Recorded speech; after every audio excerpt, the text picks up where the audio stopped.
encourages investors to turn to the new world rather than the old. So stay tuned to find out why your next business trip should be somewhere like Bogota. Interesting. Also, very much in focus for investors this morning, AstraZeneca in the red this morning after Pfizer confirms it has thrown in the towel in its bid to take over the British drugs firm. Pfizer withdrew a £69 billion offer over the weekend and must walk away from the deal for at least 3 months. Following the failed bid, Pfizer CEO Ian Reid has hit back at the UK government. He criticised Britain's complicated takeover rules for the missed opportunity, adding that regulations capping drug prices discourage investment in the UK.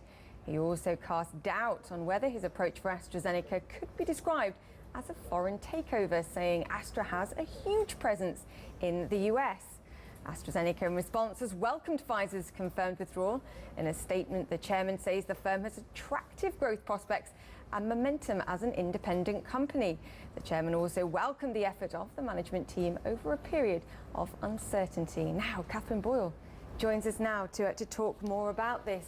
So, walking away with a bit of a bitter taste in his mouth, I think, and taking a swipe at the UK government as he does it. Well, absolutely, Julia. I mean, there was a pretty rocky early courtship here for AstraZeneca and Pfizer, and it's definitely all gone a bit bad romance now. So what you've got is a pretty testy statement from Ian Reid criticising AstraZeneca management, criticising the UK government, and generally couching it in terms that are really quite bad-tempered. But having said that, that doesn't mean Pfizer won't necessarily come back to the table for AstraZeneca. They've now got 3 months in which they can try and woo shareholders, obviously while still keep sticking within those complicated UK takeover rules.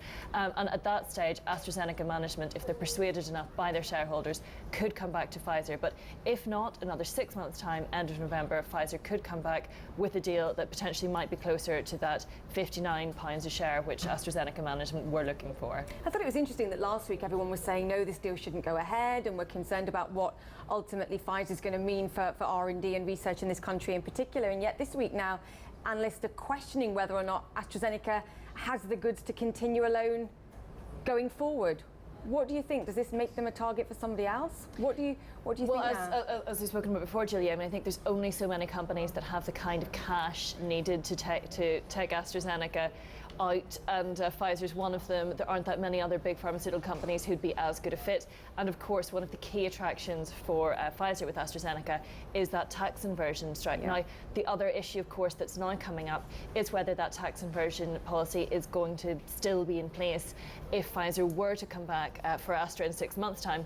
As we know, there's this potential bill in the pipeline, which is gaining a bit of traction in Congress. I can't see them doing that in a short spell of 6 months. It would be pretty surprising, and quite, I mean, that's one of the reasons why Pfizer seem to be so anxious to get this deal done with AstraZeneca is, potentially, yes, this may still be in place for the rest of the year, but in 2 or 3 years' time, will it still be there? Very quickly, yes or no? Do you think they're going to be back, Pfizer? I wouldn't be surprised. Okay, Catherine. We're now joined by Yannick Naud, of course. Yes. Thank you so much for joining us. Quick comment on AstraZeneca. Well, I think it might be a Pyrrhic victory for the management of AstraZeneca, because now they will be under incredible pressure from the shareholder that have lost recently quite a lot of money, that will demand very, very strong result, which will be very difficult to, in fact, to achieve. And I don't think as well that there will be a likely purchase of AstraZeneca anytime soon. So if Pfizer don't come back in 6 months' time, I think it will be very difficult for the company to pitch, to continue on the same track. And what about for Pfizer then in the interim? What about them looking at somewhere else? Merck, Bristol Myers. What's the prospect of them looking elsewhere in that 3 to 6 month interim? Yes, there's more target. There's more potential. Absolutely. Target. Yes. Potential there? Yes. No, I think obviously there's few targets. I'm not sure they will be able to extract as much synergy or as much cost cutting, tax incentive for the other target, but it's a possibility. Yes. Right. Yannick, good to have you on the show. You're going to be staying with us.